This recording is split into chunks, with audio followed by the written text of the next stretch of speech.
Hello everyone, this is Aamir maths tutoring. तो इस lecture में हम डिस्कस करेंगे कि कैसे रूट का वैल्यू को हम फाइंड करेंगे। ऊपर में भी रूट है और नीचे में भी रूट है। उसके 4 ऑप्शंस दिए हुए हैं, ठीक है, जिस तरह से आप स्क्रीन पे देख सकते हो।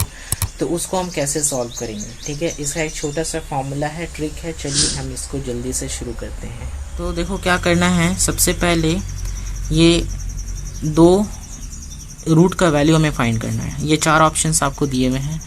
तो अगर आपको परफेक्ट स्क्वायर पता है तो आप डायरेक्टली इजीली कर लोगे। जैसे 225 हो गया, ठीक है, या फिर 169 हो गया। जैसे 225 का होता है 15 का स्क्वायर, तो यहाँ 15 हो जाएगा। पर ये 288 एक परफेक्ट स्क्वायर तो नहीं है, तो उसका वैल्यू हमें फाइंड करना होगा, ठीक है। तो क्या करेंगे, सबसे पहले सॉल्व करेंगे। तो जिसका हमें रूट निकालना है और इसका हमें परफेक्ट स्क्वायर नहीं मालूम है, तो उसका हम एलसीएम लेंगे, ठीक है। तो 288 है, इसका एलसीएम ले लेंगे, राइट। तो ये होगा 2 1 जा 2 4 4 2 2 7 जा 14, फिर 2 2 जा 4, फिर 2 2 3 जा 6, फिर 2 6 जा 12, 2 18, 2 9 एंड 3 3 एंड 3 1 जा 3। तो ये हमें अब क्या करना है, पेयरिंग करना है, ठीक है। तो जो पेयर होगा, यानी कि ये 2 2 हो गया, ये 2 2 हो गया और ये 3 3 हो गया। ये जो 3 3 हो गया, तो इसमें से 3 बाहर आएगा, इसमें से 2 बाहर आएगा, इसमें से 2 बाहर आएगा, ठीक है। और 2 2 जा 4, 4 3 जा 12, तो ऊपर हो जाएगा क्या, 12। और ये जो 2 है, एक जो बच गया है, वो अंदर रूट में चला जाएगा, ठीक है। अब हमें निकालना है 128 का। तो 128 का निकालने के लिए क्या करना पड़ेगा, एलसीएम लेना पड़ेगा। तो इस तरह से 2 6 जा 12, 2 4 जा 8, फिर उसके बाद 2 3 जा 6, 2 2 जा 4, 2 16, 2 8, 2 4, 2 4 जा 8, 2 2 जा 4, 2 1 जा 2। अब हमें इसका पेयर करना होगा, ये, ठीक है, ये एक पेयर हो गया। उसके बाद एक मिनट, यहाँ पे 2 होगा, राइट, मिस्टेक हो गया। 2 8 जा 16 होता है। 2 64 32 16 8 4 2 1, ठीक है। ये हो गया, ये पेयर हो गया, ये तो ये बाहर निकलेगा। 2 जो पेयर हो गया, ये पेयर हो गया, ये एक पेयर मिल गया और एक पेयर मिल गया, ठीक है। तो हमें 288 और रूट 288 और रूट 128 को कैसे लिखना होगा, इसे हमें लिखना होगा इस तरह से। देखो ये 2 2 2 2 2 3, तो यहाँ पे 2 2 जा 4 3 जा 12, तो यहाँ पे हो गया 12 रूट। ये पेयर नहीं मिला तो इसीलिए ये रूट में रह गया, ठीक है। अब यहाँ पे देखो, यहाँ पे 2 2 जा 4, 2 जा 8, तो यहाँ पे हो गया 8। और यहाँ पे एक इसका पेयर नहीं मिला, किसका पेयर, ये वाला, तो यहाँ पे अंडर रूट 2 हो गया।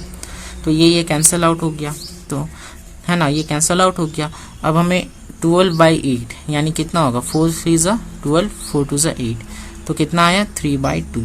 अब 3/2 है, यहाँ पर 3/2 नहीं है, तो क्या होगा, है, हाँ, सी, ऑप्शन सी 3/2। तो इसका आंसर होगा ऑप्शन सी 3/2, ठीक है, ये 3/2, ठीक है। तो इसका जो करेक्ट आंसर होगा वो होगा 3/2, ऑप्शन सी, राइट। ये हमारा अगला क्वेश्चन है, अंडर रूट 2 1/4, ठीक है। इस क्वेश्चन को कैसे सॉल्व करना है, देखो सबसे पहले यहाँ पे 4 ऑप्शंस दिया हुआ है। तो इसे हमें क्या करना है, सबसे पहले सॉल्व, मैं सॉल्व कर रहा हूँ, ठीक है।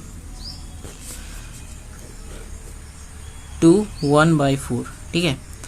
तो ये 2 1/4 क्या होगा, इक्वल का साइन मैं देता हूँ, इक्वल का साइन, इक्वालिटी। तो यहाँ पे देखो 4 2 जा 8 और एक 9, यानी कि 4 को 2 से मल्टीप्लाई करना है। दैट मीन्स 4 को 2 से मल्टीप्लाई करना है और उसमें जो ऊपर वाला जो न्यूमरेटर है उसको ऐड कर देना है, ठीक है।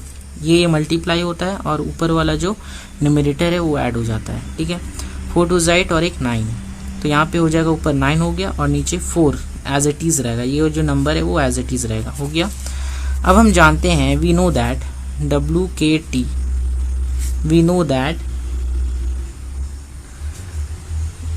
रूट A/B, इसको हम क्या लिख सकते हैं, रूट A/√B, ये लिख सकते हैं।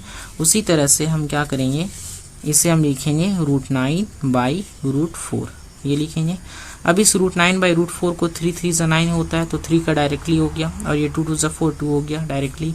अब 3/2 आया, तो 3/2 तो आंसर है नहीं यहाँ पे, ठीक है। तो 3/2 हमें क्या करना पड़ेगा, इसमें हमें ब्रेक करना पड़ेगा।